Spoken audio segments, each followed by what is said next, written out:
Resumen de la esquizofrenia. La esquizofrenia es una enfermedad en la que predominan síntomas de delirios y alucinaciones.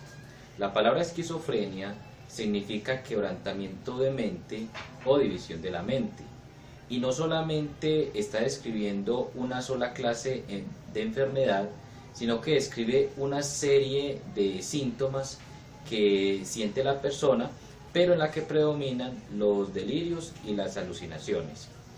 ¿Qué son los delirios? Los delirios son aquellas ideas que tiene el paciente que son irreales para nosotros, pero muy real para él.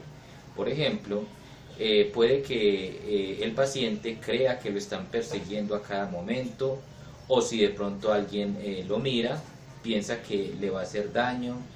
La persona piensa que a través del televisor puede alguien mirarlo, vigilarlo o estar, digamos, haciéndole un seguimiento. A veces puede ser que a ciertas cámaras de seguridad también le tenga desconfianza. Esas son clases de delirios, es decir, pensamientos irracionales. Muchas veces tiene que ver con el miedo a ser vigilado o a ser estudiado. Las alucinaciones son aquellas ideas, pero no tanto ideas, sino más bien la realidad que ellos creen de que están viendo un ente o de que están escuchando la voz de otra persona. Muchas veces lo que escuchan es algo a veces inentendible, o a veces de manera muy clara están escuchando algo como muy contrario a lo que ellos piensan. A veces esa voz les dice que haga cosas que para los demás es ilógico. También ellos son capaces de ver entes o personalidades, a veces sin tener una forma específica, y también pueden interactuar con ellos. De ahí que muchas veces a las personas con esquizofrenia se les vea riéndose solos, hablando solos, a veces haciendo gestos. Es porque a veces están interactuando con esos entes. Hace mucho tiempo la esquizofrenia era determinada en algunas categorías, tenía, por decirlo así, algunas subdivisiones.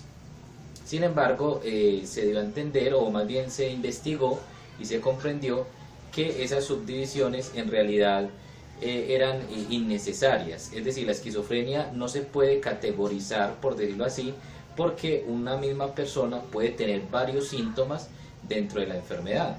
Por ejemplo, hay personas que dentro de la esquizofrenia son desorganizados, lo que quiere decir que cuando van a hablar saltan de una idea a otra y muchas veces son incoherentes en lo que están diciendo.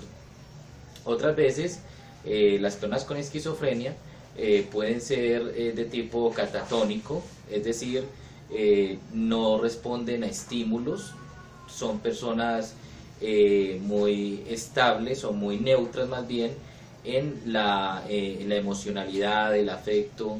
Quizás no sean capaces de devolver un te quiero, un abrazo, son muy rígidos. Entonces existen varias clases de personalidades dentro de la misma enfermedad de la esquizofrenia. Lo que sí sabemos es que siempre predominan lo que son las alucinaciones y los delirios. Hay ciertas personas que no tienen muchas alucinaciones o no tienen muchos delirios, pero son desorganizados, hacen movimientos extraños, ciertas gesticulaciones, digamos, se paran, se mueven, tienen ciertas posturas muy rígidas. También se puede decir que la persona está sufriendo esquizofrenia.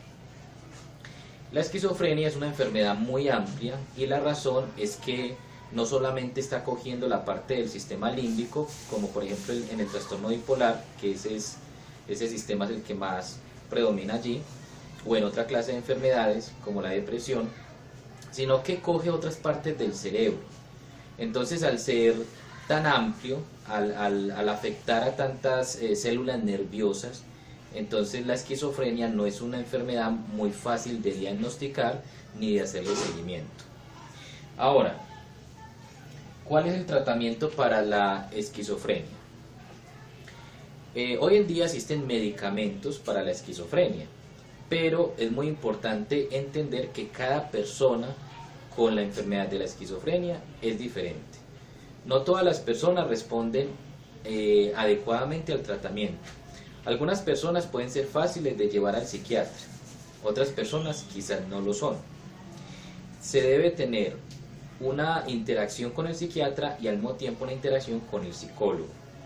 Muchas veces la persona que tiene esquizofrenia piensa que el psiquiatra o el psicólogo es, como por decirlo así, un agente invasor de su vida. Entonces a veces no tiene confianza con ellos. Por lo tanto, el especialista se debe empezar a ganar esa confianza. Algo más que pasa con la persona que tiene esquizofrenia es que no tiene muchas habilidades sociales, no tiene muchos amigos y a veces prefiere estar solo. Por lo tanto, las personas o los familiares que lleven al paciente al psiquiatra o al psicólogo deben empezar de manera muy despaciecita, de manera muy paulatina, a integrar la comunicación entre el paciente con el especialista. No puede llegar de una a esperar que la persona con esquizofrenia diga todo lo que siente o manifieste todos los sentimientos. De hecho, muchas personas con esquizofrenia no lo hacen.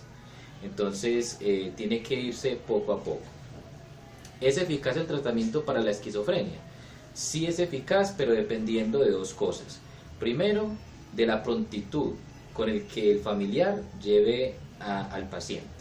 Si lo lleva muy rápido en los años de la adolescencia, antes de llegar a la edad adulta, el tratamiento puede ser muy eficaz y de hecho se ha dado casos en los que la persona con la psicología, con el tratamiento psicológico, con el tratamiento psiquiátrico, que son los medicamentos, y con ayudas sociales, habilidades sociales que se les pueden dar, con estas ayudas mejoran más del 90%. En realidad pueden llevar una vida prácticamente normal, trabajar, interactuar con la familia y conseguir amigos.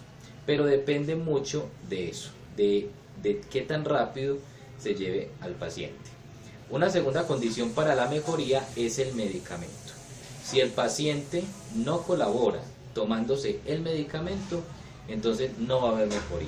Porque algo que se tiene en cuenta con respecto a la esquizofrenia es que entre más crisis, hablamos de crisis cuando por ejemplo sucede algo impactante en la persona y la persona es retraída, la persona digamos puede llorar más de lo normal, queda mucho tiempo sin bañarse. Cuando sucede algo más impactante de lo normal es porque la persona empieza a perder neuronas, las neuronas se mueren. Entonces el medicamento que le están dando tiene que ser administrado o en una dosis más alta o tienen que cambiárselo por otro. Por eso la persona no debe descuidar el medicamento. La ayuda que siempre va a precisar la persona que tiene esquizofrenia viene de parte de un familiar o amigo y viene de parte de la ayuda hospitalaria, sea un especialista que llamamos psiquiatra y también del psicólogo. No se puede violar esa interacción, todos tienen que interactuar.